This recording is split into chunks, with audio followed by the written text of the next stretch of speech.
Welcome to Built to Go, a van life podcast. I'm your host, Jeff Wagg, coming to you from the College of Curiosity. This time it's episode 213. We're going to talk all about tires. I've had a bunch of questions about tires lately, and you know what? It's time to have a whole main section just about tires, and this is it. We're also going to talk about propane tanks and some new things that might be a little bit dangerous.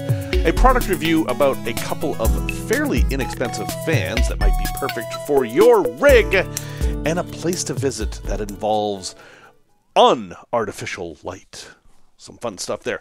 Welcome back, folks. Thank you very much for tuning in once again. I'm very happy to be here with you. I have gotten a couple of folks asking me about tires lately, and it's interesting because they're asking about different things. So I thought we should talk about tires because, after all, the tires are the only part of your rig that is actually touching the planet. Hopefully. The rest of it is up in the air, being suspended by these little patches of rubber, and they're extremely important. And there is a lot to know about tires. Tires are not the kind of thing that you can just ignore. You have to have some working knowledge of them, and it's a bit more complicated than you might think. So I've made a list of 10 different topics to talk about with tires because it's so big of a topic that it's difficult for me to actually keep it in my head to talk to you about it. But know this going into it. Nearly every choice you make about tires is a compromise. There is no perfect tire. There are tires that are good at some things, but everything a tire is good at means it's bad at something else. And you have to figure out what you really want, what are your major priorities, and then get a tire that matches them. In fact, the compromises are so great that in northern climates, like in Massachusetts where I grew up, we had 2 sets of tires for our cars. We would put snow tires on in the winter because the summer tires we had were terrible in the snow. But winter tires cost gas mileage, make a lot of noise, have a harsher ride, and you kind of see where we're going with this. So let's actually just talk about that. Number one I have down here is which tires have the best ride. Now, we interpret best ride to be kind of soft, meaning you'll go over bumps and not feel them so much. And then handling is another part of that too, although, believe it or not, those two things kind of contradict each other. So generally, the tires that have the best ride are going to be a little bit wider. They're going to be maybe underinflated a little bit, and they're going to be made out of a softish rubber. That's right, tires are made out of different kinds of rubber depending on their application. A heavy-duty truck tire might be made out of a stiffer formula for rubber, and also it may have more plies. It's not just one piece of rubber in there. There's layers of rubber, and then there's cord that keeps the rubber together, and then sometimes there are steel belts. Remember, if you're my age, you remember there was a big advertising campaign about steel belted radials, and the idea was that the steel made the tires stronger. Well, I don't know if that's still true or not, and I've heard of Kevlar being put in tires. There's all kinds of things now, but yeah, there's a lot of variety in tires, and ride is just one of the things that you can improve by doing some things. But, and this is number 2, the tires that give you the best ride will not be the tires that give you the best mileage. The tires that give you the best mileage are going to be stiff and thin and actually give you a harsh ride. If you want to improve your gas mileage or diesel mileage in your vehicle, you want to inflate your tires as much as is safe, because the harder tire provides less rolling resistance than a softer, less inflated tire. And that saves fuel mileage. You're going to get beat up every time you go over a pothole, and your kidneys aren't going to thank you any, but you will be getting the best gas mileage. But you will be giving up, and this is number 3, traction. Traction and ride are fairly related. The tires that give you the best traction are also softer and underinflated in most cases. But they'll also have an aggressive tread. They'll have really, you know what I'm talking about here. You've seen these tires, AT tires. I have Nokian Outposts that are fairly aggressive. They look like they're going to bite you if you get near them. Yeah, those kind of tires absolutely give the best traction. They don't necessarily give the best ride because they're so chunky. They make a lot of noise, and then they can wander around the road a bit. But all those chunky parts will dig into the dirt. And the latest thing now is to put some of those chunky parts on the outside of the tires. Like my Nokian Outposts, the sides of the tires aren't smooth. They're very rough. And the idea is you get stuck in mud, those rough parts will dig in the mud. But generally, and this is number 4, all those chunky parts are going to make the tires loud. So if you want quieter tires, then you want tires with fewer knobby bits, or maybe smaller knobby bits. Some of the quietest tires out there are the high-end Perils tires, and they have little tiny knobby bits that do provide good traction on dry pavement. Not so much in the mud. They're not going to give you anything in the mud, but they're very, very quiet. However, all those little knobby bits can actually make tires wear faster because there's more contact with the road. Therefore, if you want the longest lasting tire, you need to look at a different aspect of tires, and that is mostly how the rubber is made. And you can just look and see the reviews on how many miles the warranty is for the tire to get a tire that will last the longest. But those long-lasting tires will not be the ones with the best ride or the best mileage or the best traction. They're optimizing for the longest lasting. Now, speaking of pressure, and this is number 6, what tire pressure should you keep your tires at? I mean, if you look at the sidewall of your tire, there's a tire pressure listed there, but there's also a tire pressure listed in your owner's manual, and there's also one usually on the side of the inside of your door. When you open your door and the door jamb there has a sticker on it, that sticker almost always has tire pressures on it. Often they're different for the front and the back. So with all these different tire pressures, which one do you use? Well, in general, the tire pressures that are written on the door, that sticker on the door, those are the optimal tire pressures. Those are the ones that give you a pretty good ride, pretty good mileage, pretty good traction. It kind of optimizes all these different compromises into what is the best. The pressure that is on the sidewall of the tire is the maximum pressure that you never want to exceed. And you never, ever, ever want to fill your tire to that pressure. If you have a tire that says 45 psi on the tire, and you fill it up that way and it's cold, after you drive down the road, it's going to exceed that 45 psi, and you don't want that. So don't worry about what's written on the tire. It's actually what's written in the owner's manual and on the door jamb that matters the most. But what would you do if you wanted to optimize something other than everything? Well, you can increase your tire pressure a little bit, as I mentioned before, to increase gas mileage. But what is more common is decreasing the pressure a little bit. So if the sticker on your door says 45 pounds, maybe put in 40. That'll give you a smoother ride with better traction. But if you're going to go off-road, then we're entering a whole new world. A lot of people will seriously take down the pressure in their tires to maybe 20 psi or 30 psi, and that will give you a better ride, but more important, a lot more traction in off-road circumstances. Now, you're not going to be going very fast off-road. When you lower the pressure like this, your tires can't handle going very fast, so keep that in mind. And also keep in mind you need a good air compressor to air them back up once you get back to pavement. So don't do this unless you have a way to get air back in the tires.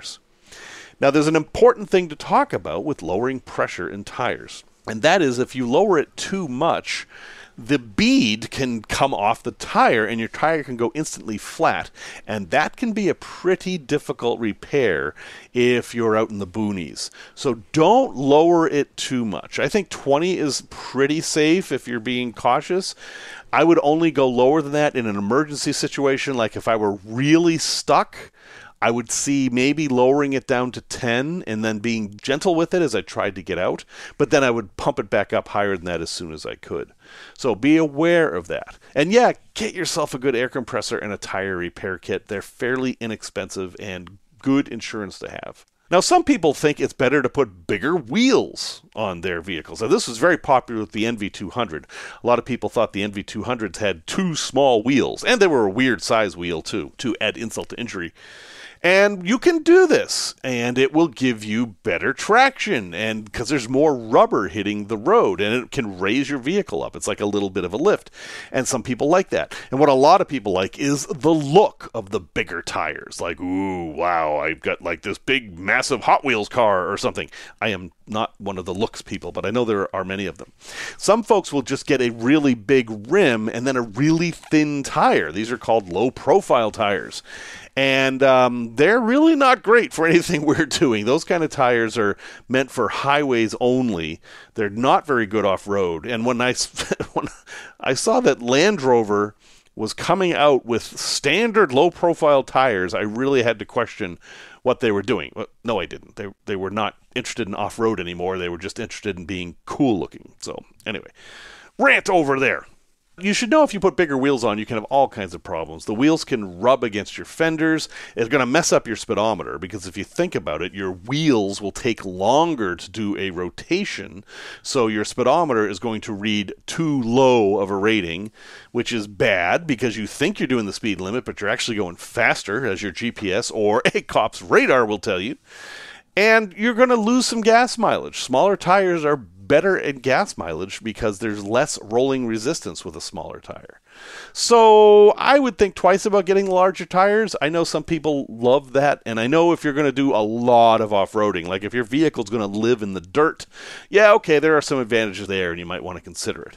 But know that there are drawbacks, just like with any of these things. Number 8 I have is the snow summer tire thing. If you live in a place like Vermont or Maine or Montana or someplace where it snows all the time, most of Canada, yeah, it's not a bad idea to have 2 sets of tires. Have the tire optimized for the season because that changes things quite a bit. I had a Land Rover when I lived in Vermont, and in the summer I had the low-profile tires that came with it.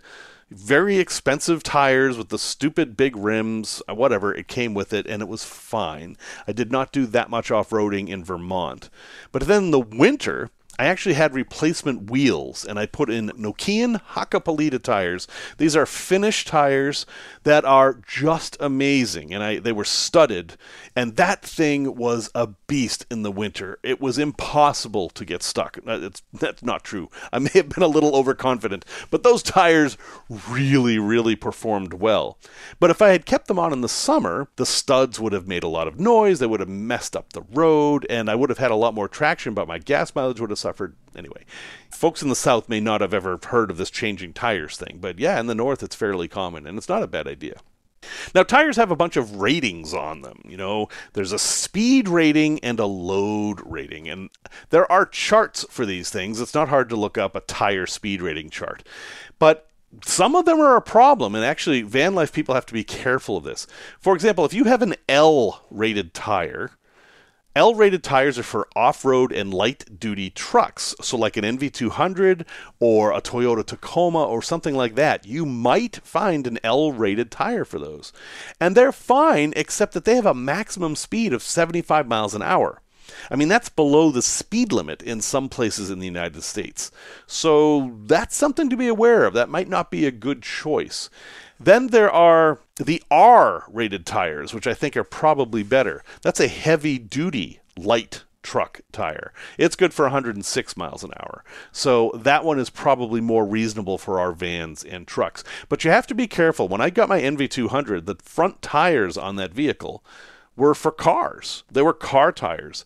They didn't have the load rating necessary for a vehicle like that. So even though they fit perfectly on the rims and the thing drove okay, they could not handle the weight that the NV200 could handle. And I never had a problem. I replaced them fairly quickly. But know that you also have to look at the load rating as well as the speed rating. And what you want basically is an LT or a C type tire if you're in any kind of a van or a light truck. If you have a minivan, you can kind of mess with it a little bit. But those standard passenger car tires that might not have a rating, they might just be blank there, generally not as good for vans. Just be aware of that. Another thing to be aware of is tires expire. Yeah, we hear about tires, I get 50,000 miles out of these tires, whatever. That's one factor. The other one is time. If you have, say, a schoolie and you're not putting that many miles on the vehicle every year, it's not the miles that are going to make those tires need to be replaced. It's time. And the maximum you should ever keep a tire on a vehicle, any kind of vehicle, is 10 years. And it's often much less, as low as 5.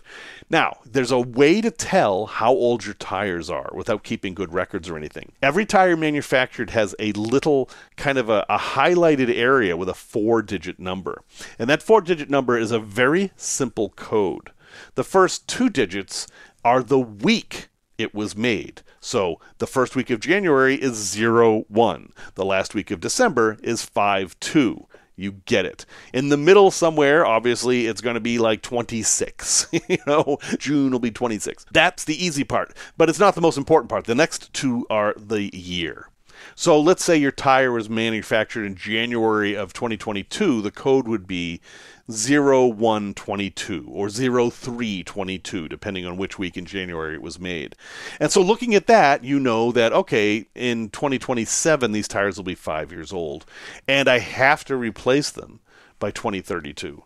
Very important to know, because tires will fail if they're old. You'll start to see cracks in the sidewall, and yes, sun exposure can exacerbate that. So even though the tire has perfectly good tread, it still might not be safe. So that's an awful lot of talk about tires. I'm going to stop right there. But take your tires seriously. Spend some time learning about them. It could save your life.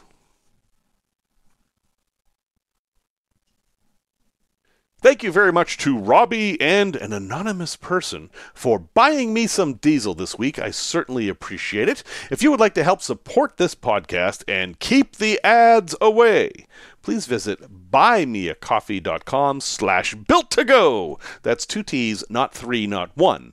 And you can buy me a gallon or 2 of diesel, and I'll keep producing the podcast without any ads. And we all like that. Tech Talk. Propane tanks, pretty simple thing. I used to be a propane filler tech. I had a little certificate, and I would be the guy at the RV shop that if you needed propane, I'd go out and do it. And, well, they don't do it the same anymore. I just had a couple of propane tanks filled by a professional at Love's. And I learned a few things. One is that these guys don't know what they're doing. At least this guy didn't. And it made me realize there's a couple of things you need to be aware of with modern propane tanks that are different than back when I used to fill them myself. The first is that the person filling the tank may not know what they're doing. I was using the big tanks, the 30-pound tanks, which were on the front of the Airstream. These are the kind that you can't just swap because they're so big, you have to have them filled. And so I hauled them up the hill down in Tiki Bago land to the Love's, which is on top of the hill, and had them filled up. And everything was fine, and the bill came, and there's 17 gallons of propane for $71, which I thought was an awful lot, but okay. And I hauled them back and installed them and everything. And then a day later, I heard this kind of like a bang noise. And then I heard tss, and I could smell propane. And I was like, wow, that's not right. So I looked, and my tanks were venting. And your tanks have a safety valve in them. If the pressure inside gets too high, they will just let propane out. This is why you can't leave propane just sitting in your van. It has to be in a locker, because this can happen even at low temperatures. It was only 80 degrees out. It's not like these things were sitting in the sun. They're in an enclosed box on the tongue of the Airstream, and they were venting. So I was like, well, what the heck's going on here? These tanks aren't that old. Yeah, tanks expire like tires too, but that's about 12 years, and these are nowhere near that old. So what's going on? Well, they were way overfilled. So 17.1 gallons. Well, the problem is that each one of the tanks I had only holds 7 gallons. 7 times 2 is 14. I had an extra 3.1 gallons of propane stuffed into these tanks, and that's a lot. This stuff doesn't compress that much. Those tanks were as full as they could possibly be. And I noticed that when he was filling them, he didn't undo the release valve. There's a screw that you can undo, and liquid will come out when the tank is full. And he didn't undo that. And I thought maybe he had a machine that would automatically tell. No, it turns out he just filled them up way, way, way, way too much. So understand that if you have your tanks and you're going to have somebody fill them, make sure they don't overfill them like this guy did. And it costs me more money, and the tanks are now dangerous, and all that extra propane is just getting vented into the atmosphere, which is not good. The other thing I want to tell you about propane tanks is there's a fairly new safety feature in them, that if you open your tank and there's something on, like a hot water heater or one of your burners is on or anything that uses gas, the tank will detect that and turn off. When you open the tank, you'll turn the valve and you'll hear a tink. And that is this rod sliding into place, preventing gas from coming out. And this is a safety feature so that you can't just open the tank and let all the gas out. It simply won't allow you to do that. So what you have to do is close the tank all the way, make sure it's completely closed, and then make sure everything in your system is closed. No hot water heater, make sure that's turned off, make sure your oven's off, and your heater and your stove and all that's off, and then slowly open your tank, and that will let the gas flow. This has caused a lot of confusion and frustrated a lot of people who just couldn't figure out why they had no gas. So anyway, 2 tips for you there regarding propane. Make sure you get the right amount, and yeah, if you swap them, you're not going to have to worry about it. Just know that swapping tanks is generally more expensive. And open that thing slowly and make sure all your propane's turned off. It's the way to go. Product review. So there are many, many, many nice fans that you can get for your rig. And, obviously we talk about max air fans all the time, then there's fantastic fans. But there's also a few that attach to the wall that are really nice. I mean, there's this fancy one on a gimbal that sailboats use and the really fancy rigs use. And I've got a few that don't have a cage. They're just a blade that spins around, and they're pretty good. But they're all kind of expensive. And as I've been renovating the Scamp, I'm trying not to spend a lot of money. So I have a problem in the Scamp in that there's no ventilation, there's no max air fan, and there's no place really to put it. I've got one giant vent in the middle, and then I've got solar panels covering the rest of the roof. So where do I put a fan? And the answer is I kind of don't. I'm not going to put in a max air fan. But what I did put in were a couple of those chrome fans, the type you might see on the dashboard of an old big rig. They're just very simple chrome fans. And I found a deal, sort of a deal, at Amazon where you can get 2 of them for $50. That's not bad. And these are high flow fans. I'm very happy with them now that I have them installed. They have 2 speeds each. There's a switch on them. You flip the switch and they make a really nice humming noise. They move a lot of air, and they are going to totally be enough for that Scamp. Now, there's a couple of things I want to warn you about with these though. They come with a cigarette lighter plug. I didn't use that. I just cut the plug off and wired them into the lighting circuit like I said I was going to, and that worked fine. So yeah, you can use these with the cigarette lighter outlet if you want, but you have to screw them into something. The base must be screwed into something. There's no clamp. There's no way for it to sit. It won't stand up on its own. Now, you could just screw it into a big block of wood, and then it would stand up on its own, but at that point, I think you should just buy another fan. But that said, once I screwed it in with the 3 screws, and it has a nice gasket, it just works. It doesn't rattle, it just blows a lot of air. Now, the quality of these things, I wouldn't say is too great. One of them didn't work out of the box. I had to take it apart and fix it, and it's missing a screw. It's gone. The screw's not in the box. It wasn't in the bag. It just came from the factory without a screw. But once I fixed it, it was fine. So I don't think these are the greatest quality.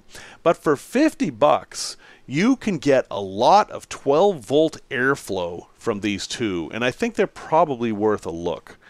The brand name is Tujoe? Tujoe? T-U-J-O-E. I don't know how you pronounce that, but that's the brand name. They're 8-inch fans, and they just work. You can actually take them apart and clean the blades. You can adjust the blades. Everything is aluminum or chrome steel. There's no plastic at all. They have a very classic look, and honestly, I'm actually pretty happy with them. So for $50, I think this isn't a bad way to go. And they're very simple. There's no remote. There's nothing to go wrong. It's just a big old fan. So I'll have a link in the show notes, or if you want to search Amazon yourself, Search for 2 pieces 12-volt 8-inch car RV cooling fan with 2-speed switch heavy-duty metal fans with cigarette lighter for cars, trucks, van, RV, boat, and buses. Silver. Yeah, go ahead and check the link in the show notes. Tales from the road. I may have told this one before. Again, I'm an old guy. I reserve my right to tell stories more than once, and I may be doing that now, but I may not be. I don't know. But back in the day, let's see, this would have been the late 80s, I was working for RPS, which is like UPS, except it's RPS. It's a trucking company called Roadway that tried to get into the package business. I don't think it worked very well, but my job was to load the trucks at night. So this was an overnight job. I was sitting in a warehouse. Not sitting. I was running around in a warehouse, loading trucks. And this was a time in my life when I was trying to make as much money as possible. I was about to move to Utah and possibly get married, which I did. So when there were chances to make a little overtime, I would take them. And sometimes I would stay late through the morning. And they had jobs to do. Like one of the jobs was to find stuff that fell out of its boxes and put it in other boxes and ship it off somewhere. And I don't know what happened to it. I did that a lot. That was pretty easy work. But then one day this guy said, hey, you looking for some work? And I was like, sure. And he said, well, come ride with me. So he was one of the drivers, and he needed a helper because he was working in downtown Boston. And Boston's a very tricky place for a truck. I learned how to drive a truck in Boston. It's very difficult. There's nothing grid-like at all unless you're in South Boston. It's just a spaghetti of roads with all kinds of different rules and no place to park. And, you have to deliver 100 packages to this one massive building, but there isn't any parking for several miles around it. The only thing you can do is park illegally.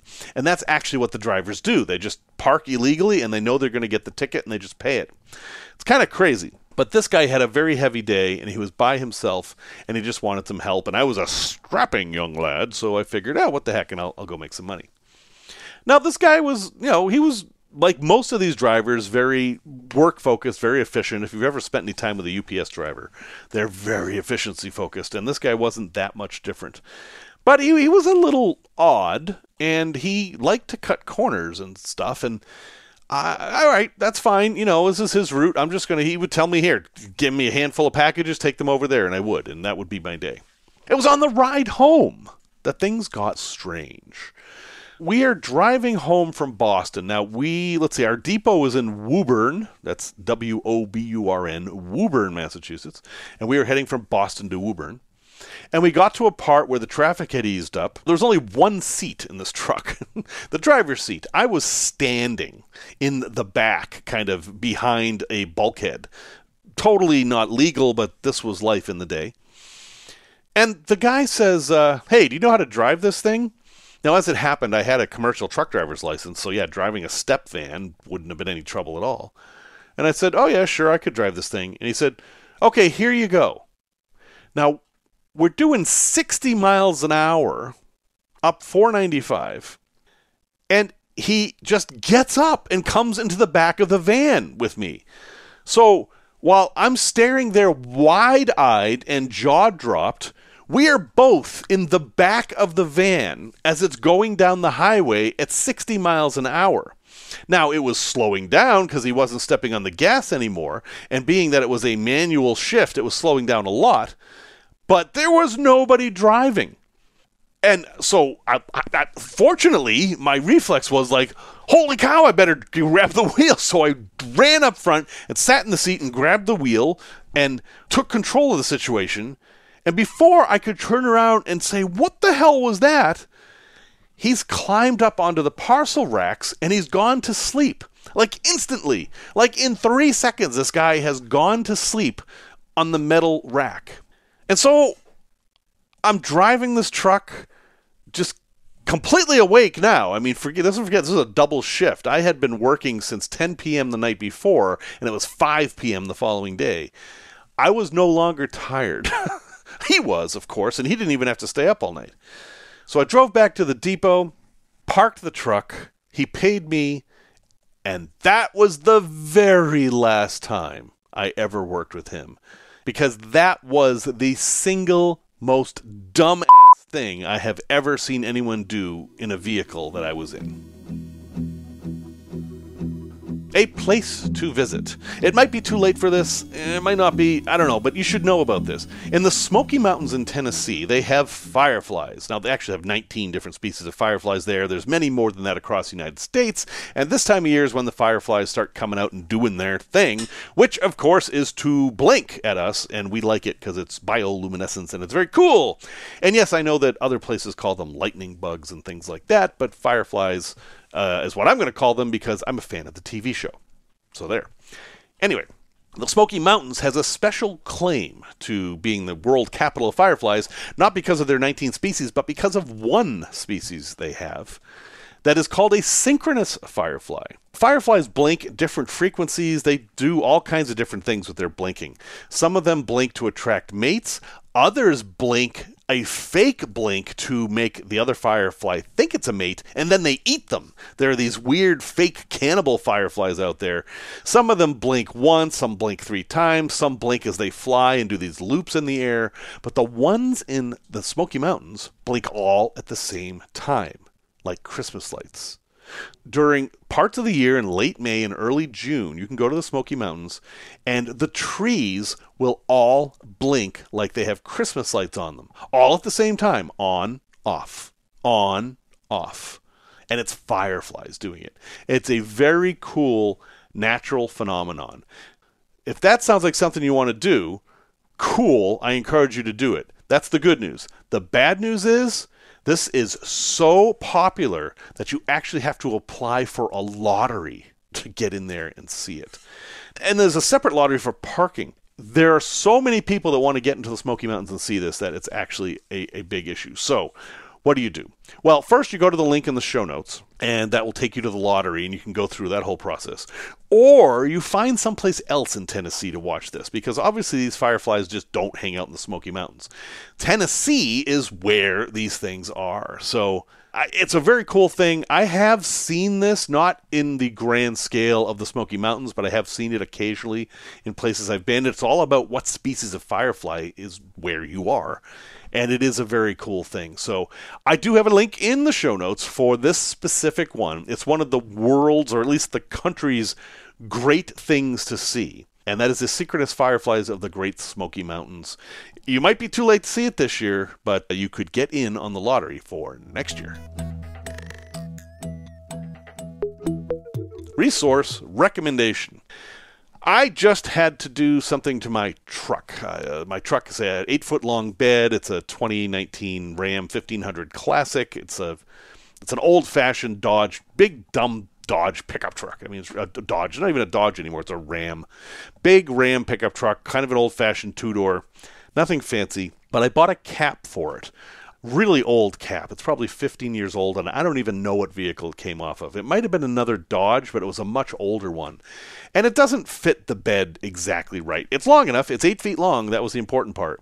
But I couldn't close the door right, and the bed on my Ram is tapered. So what did I do? Well, I used this resource to fix it, and it is PVC wood. So what I needed to do was raise the canopy up a little bit so that it would fit better, and that's exactly what I did, and now it fits perfectly, and all I needed to do was put these 1x3 strips of PVC wood underneath. Now, why did I use PVC wood? Well, PVC wood has 2 advantages over regular wood. The first is pretty obvious. It's not wood, so it doesn't rot. It's a white strip of basically plastic. You can drill screws into it. You can cut it with a regular saw. You can do a lot of the same things you can do with wood, but it won't rot. And since this thing is basically going to be outside all the time, I thought that was a good thing. Plus, it's bright white. I don't have to paint it. It actually matches my truck, which is also bright white. The other thing it does that is better than wood is that it flexes. It's very, very flexible. And you can even flex it in the hard-to-flex direction. So if you imagine a big, long 1x3 piece of lumber, it'll bend in one direction. The other, it's going to be very stiff. But if it's PVC, it will actually bend in that stiff direction. And that's exactly what I needed to deal with the tapered edges of the bed of my truck. There are many places in your van where PVC wood would be preferable to regular wood. Now, regular wood is stronger, regular wood is more predictable, it doesn't melt, it holds screws stronger. There's a lot of reasons to use regular wood. But if you're in a situation where you need some extra flexibility, or you need a place where the stuff absolutely won't rot, like you're putting it at the bottom or something like that, well, heck, I think PVC wood is just great. I find it very polite to work with, and as a bonus, it has no splinters, which I think is wonderful. So I don't have a link for this. You'll find it at any big box store, Home Depot, Lowe's, whatever. They have PVC wood and PVC molding, and there are definitely times where it is preferable to wood. Well, folks, thank you very much for listening to episode 213. I very much appreciate you sticking here with me. It is what keeps me going. Music, as always, is by Simon Wagg, and I've got a whole bunch of travel coming up. I'm going to be in Colorado and New England and all kinds of places, so who knows what's going to happen this month as far as the podcast goes, but I will do my best to get an episode out every week. Until then, remember the words of John Steinbeck, who said, "In early June, the world of leaf and blade and flowers explodes, and every sunset is different."